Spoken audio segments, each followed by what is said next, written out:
اعوذ باللہ من الشیطان الرجیم، بسم اللہ الرحمن الرحیم۔ لاکھوں کروڑوں درود و سلام حضور پاک صلی اللہ علیہ وسلم پر اور ان کی آل پر۔ خوشیاں دیں، خوش رہیں۔ امید ہے کل کی میری پہلی کاوش جو میں نے اپلوڈ کی وہ آپ کو پسند آئی ہوگی، اور آپ میری آئندہ بھی حوصلہ افزائی جاری رکھیں گے۔ آج کا میرا موضوع ہے بسم اللہ الرحمن الرحیم کی برکتیں۔ بسم اللہ الرحمن الرحیم، ہر لفظ، ہر فکرہ شروع کرنے سے پہلے، ہر کام شروع کرنے سے پہلے بسم اللہ الرحمن الرحیم پڑھیں، اس کی برکتیں دیکھیں۔ بسم اللہ الرحمن الرحیم قرآن مجید کے بھی شروع کے پہلے الفاظ ہیں۔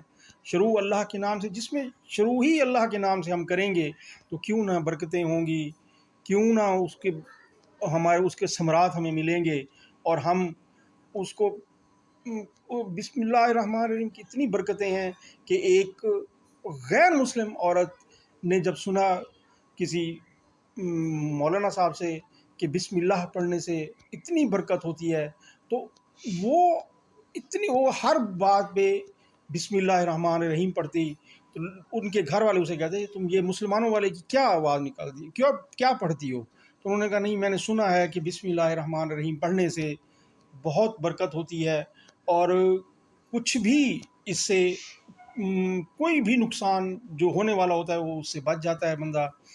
تو اس کے گھر والوں نے اس کے خلاف سازش کی کہ کیوں نہ ہم اس کو دیکھیں، اور کہ بھئی یہ صحیح ہے یا نہیں ہے۔ تو انہوں نے ایک صندوق میں سانپ چھپا دیا اور اسے کہا کہ جاؤ اور اس میں سے کوئی چیز پڑی ہے وہ لے کے آؤ۔ تو وہ جب وہ گئی اور بسم اللہ الرحمن الرحیم پڑھ کے اٹھایا تو وہ ہار بنا ہوا تھا، اور جب آ کے سارے ان کے گھر والوں نے دیکھا تو انہوں نے مانا، اور وہ سارا گھرانہ مسلمان ہو گیا۔ اور یہ برکت ہے بسم اللہ الرحمن، ان گنت برکتیں ہیں، آپ اس کا سوچ بھی نہیں سکتے۔ اور ہمارے لیے تو کوئی یہ نہیں ہے، اٹھتے بیٹھتے چلتے پھرتے ادھر ادھر جو بھی کام کر رہے ہیں، ہر کام شروع کرنے سے پہلے بسم اللہ پڑھیں اور اس کی برکتیں سمیٹیں۔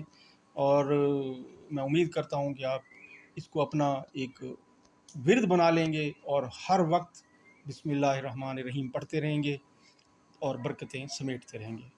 جزاک اللہ، شکریہ۔